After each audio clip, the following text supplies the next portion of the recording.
17 मई से और 9 अक्टूबर तक शनि अपना जो नक्षत्र है वो परिवर्तन करके रहेंगे। पहले उत्तरा भाद्रपद में चल रहे थे, लेकिन 17 मई से वो अपने परम मित्र बुध के नक्षत्र रेवती में प्रवेश करेंगे और 9 अक्टूबर तक रेवती नक्षत्र में ही रहेंगे। हालांकि यहाँ पर वो बीच में वक्रीय भी होंगे, मार्गी होंगे, अस्त होंगे, लेकिन जो परिणाम रहने वाले हैं वो रेवती नक्षत्र के रहेंगे। और रेवती नक्षत्र नक्षत्रों में अंतिम नक्षत्र है और मीन राशि में ही शनि इस समय चल रहे हैं। कुंभ राशि के लिए अगर हम बात करें तो 7.5 का अंतिम चरण है और अगर हम कहें यहाँ पर ये बड़े बदलाव का आपका समय है कुंभ राशि के लिए। देखिए, क्योंकि शनि जो है आपके लॉर्ड हैं और साथ ही आपके द्वादश के भी यहाँ पर लॉर्ड हैं, 12वें घर के भी लॉर्ड हैं, तो पीछे शनि ने कुंभ राशि को बहुत सारी परेशानियां भी दी हैं, बहुत कुछ सिखाया भी है और यहाँ पर हेल्थ में भी दिक्कत रही है। लेकिन अब जो ये परिवर्तन हो रहा है, देखिए, एक तो आपका अंतिम चरण 7.5 का चल रहा है, अगले साल 7.5 आपकी जून में समाप्त हो जाएगी और उसके साथ साथ गुरु भी जून में परिवर्तित होंगे। लेकिन यहाँ पर 17 मई से बुध के नक्षत्र में जो शनि आएंगे तो यहाँ पर आपकी कम्युनिकेशन को सुधारेंगे, वाणी आपकी यहाँ पर अच्छी होने वाली है और इसके साथ साथ हम कहें कि आपके स्वास्थ्य में भी सुधार आएगा। शनि के जो परिणाम है इनमें यहाँ पर तेजी आने वाली है, क्योंकि शनि के परिणाम धीरे धीरे आते हैं, लेकिन बुध के नक्षत्र में आकर, रेवती नक्षत्र में आकर, क्योंकि बुध जो है यहाँ पर फुर्तीले प्लैनेट माने जाते हैं, तो यहाँ पर आपकी भाषा में भी सुधार होगा, स्थितियां आपकी सुधरने वाली हैं। इसके साथ ही अगर हम देखें तो बुध आपके त्रिकोण के लॉर्ड हैं और 8वें घर के स्वामी हैं, तो यहाँ पर शनि को 3 दृष्टियां प्राप्त हैं। शनि तीसरी दृष्टि से आपके सुख भाव को देख रहे हैं और उसके बाद आपके अष्टम को देख रहे हैं, 7वीं दृष्टि से फिर आपके लाभ भाव को देख रहे हैं, तो यहाँ पर लाभ बढ़ने वाला है, भाषा आपकी अच्छी होगी, रिश्तों में सुधार होगा, स्वास्थ्य में सुधार होगा।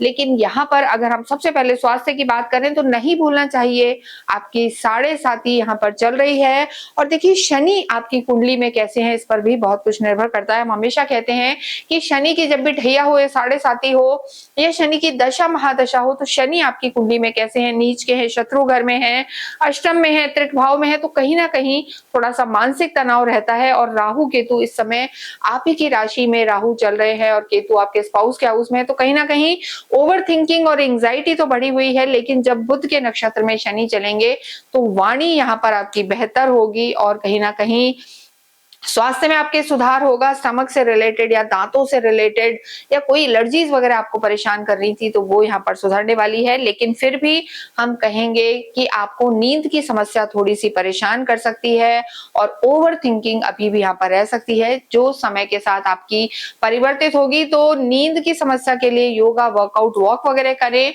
और अपनी खाने पीने की आदतों को सुधार कर रखें, तो ये परिवर्तन आपके लिए बेहद लाभकारी है। लव लाइफ की बात करेंगे तो त्रिकोण के स्वामी है बुध, देखिए, और यहीं से काल पुरुष की कुंडली से लव लाइफ को देखा जाता है। तो लव लाइफ यहाँ पर आपकी सुधरेगी, आपकी भाषा सुधरेगी, आपस में जो तालमेल नहीं था वो तालमेल यहाँ पर बनने वाला है। कहीं ना कहीं जो हम कहेंगे एक अंडरस्टैंडिंग डेवलप होगी, तो लव लाइफ यहाँ पर आपकी बेहतर होगी। कोई ना कोई मांगलिक कार्य, अगर हम वैवाहिक जीवन की बात करें तो घर में आपके कोई ना कोई शुभ कार्य होंगे, मांगलिक कार्य होंगे और स्थितियों में यहाँ पर आपके सुधार आने वाला है। इसके साथ ही वैवाहिक जीवन के लिए जैसे हमने बताया, केतु आपके यहाँ पर विराजमान है सप्तम में। और देखिए, एक चीज हम जरूर बताएंगे, अब यहाँ पर वैवाहिक जीवन में आपके सुधार होगा। जो आपके स्पाउस आपको समय नहीं दे रहे थे, चाहे हस्बैंड है या वाइफ है, वो आपको समय देंगे, साथ में समय आप जरूर बिताएंगे, क्वालिटी टाइम स्पेंड करेंगे, घूमने फिरने जाएंगे। जिनका विवाह नहीं हुआ है उनके लिए अच्छे योग बन सकते हैं। उसका बहुत बड़ा रीजन है कि देखिए, केतु यहाँ पर विराजमान है और सूर्य का घर है, तो केतु के लिए बुध और जो हम कहेंगे सूर्य के लिए भी, बुध एक तरीके से मैत्री वाले प्लैनेट्स होते हैं सूर्य के लिए भी, तो यहाँ पर बुध के नक्षत्र में जब शनि चलेंगे तो आपस में तालमेल बनेगा, धैर्य रहेगा, कॉन्फ्लिक्ट समाप्त होंगे और आपके स्पाउस के स्वास्थ्य में भी यहाँ पर सुधार होने वाला है। वैवाहिक जीवन यहाँ पर बेहतर नजर आ रहा है। कुंभ राशि के लिए कार्य क्षेत्र की बात करेंगे तो देखिए, धन भाव में ही शनि बैठे हैं और शनि जहां बैठते हैं वहां वृद्धि कराते हैं, वहां कर्मों को एग्जॉस्ट कराते हैं, तो धन की स्थिति आपकी बेहतर होगी। हालांकि जून के महीने में जो आपके धन भाव के स्वामी हैं गुरु, और लाभ भाव के जो स्वामी है वो जरूर छठे में आके एग्जॉल्टेड हो जाएंगे 6th हाउस में। तो कोई रोग ऋण शत्रु आपके समाप्त होंगे, लेकिन देखिए यहाँ पर ऋण आप लेना चाहते हैं, रीपे करना चाहते हैं, तो वो स्थिति आपकी बेहतर रहेगी। कंसल्टेंसी से रिलेटेड आपका काम है, कम्युनिकेशन से रिलेटेड काम है या एक्सपोर्ट इंपोर्ट से रिलेटेड काम है, तो ये परिवर्तन आपके लिए बेहद लाभकारी रहने वाला है। धन की स्थिति यहाँ पर बेहतर होगी। वाणी से रिलेटेड काम या हम कहेंगे एंसेस्ट्रल प्रॉपर्टी से रिलेटेड काम, यहाँ पर भूमि भवन से रिलेटेड आपका काम है, या कोई आप कंक्रीट या कंस्ट्रक्शन से रिलेटेड काम में भी है, तो कुंभ राशि कुंभ लगन के लिए ये परिवर्तन बेहद लाभकारी रहेगा। एग्रीकल्चर से जुड़े हुए हैं, किसान है, मिनरल्स का काम है या किसी भी रूप में हम कहेंगे मेटल का कार्य है, तो यहाँ पर कुंभ राशि के लिए लाभ का समय रहने वाला है। विद्यार्थियों के लिए स्थिति बेहतर है क्योंकि पंचम के लॉर्ड बुध है और बुध के नक्षत्र रेवती में ही परिवर्तन करेंगे शनि, तो ऐसी स्थिति आपके लिए बेहतर रहेगी और यहाँ पर आपकी बुद्धि आपका साथ देगी। बुद्धि विवेक यहाँ पर आपका बढ़ने वाला है। जो बहुत लंबे समय से आपको ऐसा लग रहा था मेहनत के बाद भी रिजल्ट्स नहीं आ रहे थे, तो अब ये परिवर्तन आपको ऐसा फील होगा कि कहीं जो रुका रुका सा था वो स्पीड अप आपकी चीजें होंगी और रिजल्ट्स आपके लिए बेहतर होंगे। भाग्य शुक्र है।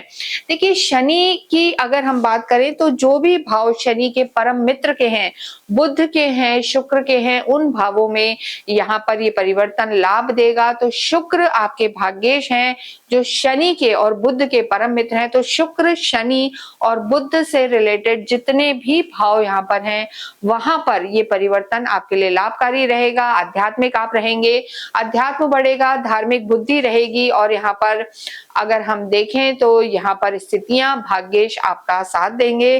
तो ये जो परिवर्तन है कुंभ राशि के लिए बड़ा लाभकारी रहने वाला है, लेकिन यहाँ पर आपको जल्दबाजी नहीं करनी है। मनोकामनाएं आपकी पूरी होंगी, लंबे समय से रुके हुए काम आपके जरूर बनेंगे, लेकिन जल्दबाजी से बचना है और अपनी वाणी का आपको ध्यान रखना है। तो ये परिवर्तन आपके लिए अच्छा रहेगा। ओम शम शनिश्चराय नमः का जाप करते रहें, ओम बम बुद्धाय नमः का जाप करें। पशु पक्षी की जितनी सेवा करेंगे उतना ही साढ़े साथी से भी राहत मिलेगी और ये बुध के नक्षत्र में शनि का परिवर्तन आपके लिए लाभकारी रहने वाला है।